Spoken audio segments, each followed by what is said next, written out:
Standard 7 subject general science unit 14 elements compounds and mixture. आज आपण mixture ह्या घटकाविषयी माहिती पाहणार आहोत. मेथड ऑफ डिस्टिलेशन म्हणजेच ऊर्ध्वपातन पद्धत. Take some salt water in a round bottom flask.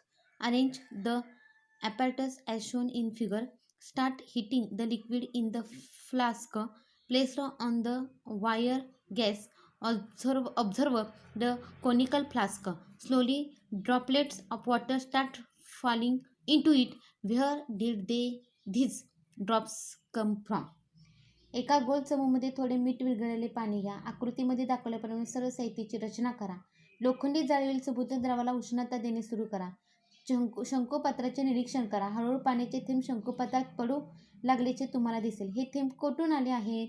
बघा, अशा पद्धतीनं उष्णता दिलेली आहे आणि इकडं पाण्याचे थेंब पडत आहेत.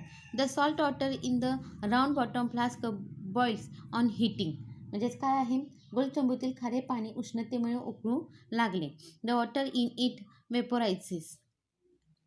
Wien the vapour passes through the inclined tube, it gets cooled due to the surroundings cold water and condenses to form water.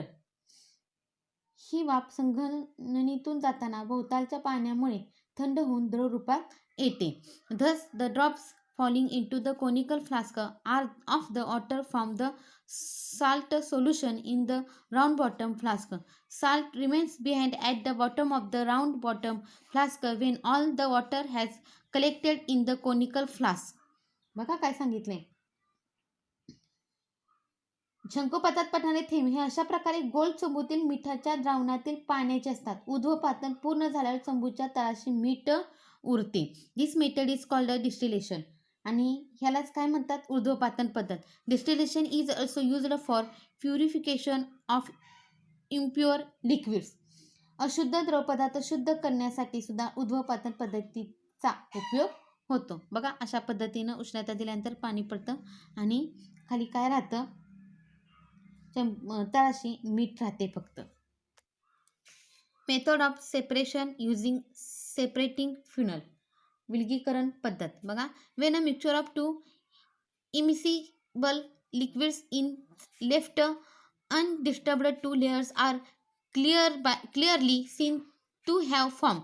The heavier of liquids remains below and the lighter liquid floats on it. Two liquids in a mixture can be separated by making use of this property. एकमेकात न विरघळणाऱ्या दोन द्रवाचे मिश्रण स्थिर ठेवले असतात. त्यांचे दोन स्तर स्पष्ट दिसतात. मिश्रणातील जो द्रव तुलनेने जड असेल तो खाली राहतो, तर हलका द्रव त्याच्यावर तरंगतो. या गुणधर्माचा उपयोग करून मिश्रणातील दोन द्रव वेगळे करता येतात.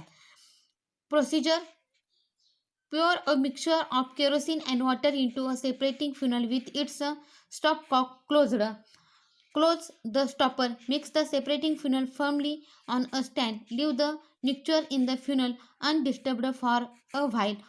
Water will remain below and kerosene will float on it. बघा, रॉकेल आणि पाण्याचे मिश्रण टोटीबंद असलेल्या विलगकारी नरसाळ्यात भरा. का अशा पद्धतीने नरसाळ्यात मिश्रण काही वेळ स्थिर ठेवा. पाणी खाली राहील आणि रॉकेल त्याच्यावर तरंगेल. पाणी खाली राहील आणि रॉकेल त्याच्यावर तरंगेल.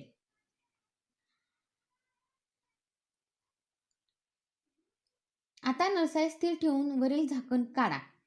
नरसाळीची तोटी उघडून तळाचे पाणी चंचू पात्रात जमा करा. आता बघा, तळाचे पाणी चंचू पात्रात जमा करायला सांगितलेले आहे. पण आता बघूया. Now without shaking the funnel remove the stopper. Open the stopcock to collect the water at the bottom of the funnel in a beaker. Close the stopcock when all the water is collected in the beaker. Now kerosene and water are separated. आता काय सांगितले बघा. आता नरसाळी स्थिर ठेवून वरील झाकण काढायला सांगितले. बरोबर का नाही? पुढे नरसाळीची टोटी उघडून तळाचे पाणी चंचू पात्रात जमा करा. आता हे नरसाळीची टोटी उघडायची आणि हे पाणी तळाचे चंचू पात्रात जमा करायचे.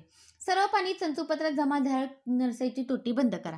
आता हे पाणी दिसते ना, इथपर्यंत ते जमा करायचे. असे केल्याने रॉकेल आणि पाणी वेगळे होते. बघा, इथं पाणी खाली जाऊन द्यायचं आणि ज्यावेळेस पाणी सगळं संपेल त्यावेळेस टोटी बंद करायची. म्हणजे रॉकेलवर आणि पाणी खाली, असं त्याचं डिवायडेशन होईल. पुढे आहे मेथड ऑफ सेंट्रिफ्युगेशन म्हणजेच अपकेंद्री पद्धत.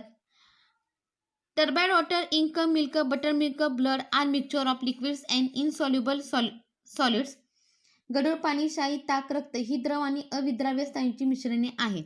When turbid water is kept undisturbed for a while, the soil particles in it slowly settle to the bottom. The particles of milk or ink, however, do not settle even on being left undisturbed.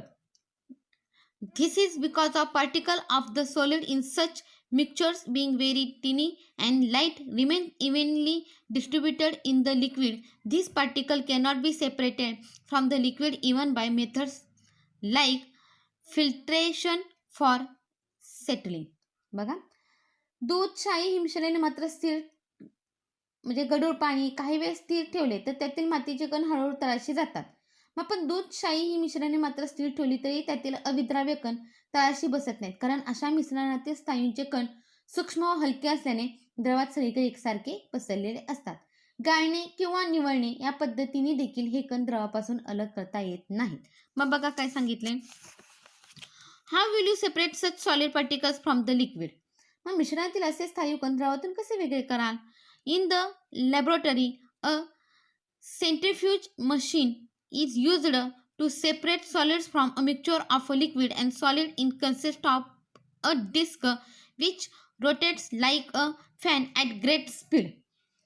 प्रयोगशाळेत द्रव आणि स्नायूंच्या मिश्रणातून स्नायू वेगळे करण्याची अपकेंद्री यंत्राचा उपयोग होतो. याला सेंट्रिफ्यूज असे म्हणतात. These are provision to attach test tubes at the rim of this disc. या यंत्रात पंख्याप्रमाणे वेगाने फिरणारी एक तबकडी असते. या तबकडीच्या कडेशी परीक्षणाला जोडण्याची सोय असते. ह्या पद्धतीने when the tubes attached to the disc rotate at high speed, a force is generated which pushes the particles away from the center. As a result, the solid particles in the mixture in the test tube collect at the bottom of the tubes and are thereby separated from the liquid. बघा ह्याच्यामध्ये काय सांगितलेलं आहे, तबकडीच्या जोडलेल्या वेगाने फिरत असताना द्रव्यातील कणांवर तबकडीच्या केंद्रापासून दूर ढकलणारे बल निर्माण होते. त्यामुळे मिश्रणातील स्थायू कण तळाशी जमा होऊन द्रवापासून वेगळे होतात. अशा पद्धतीने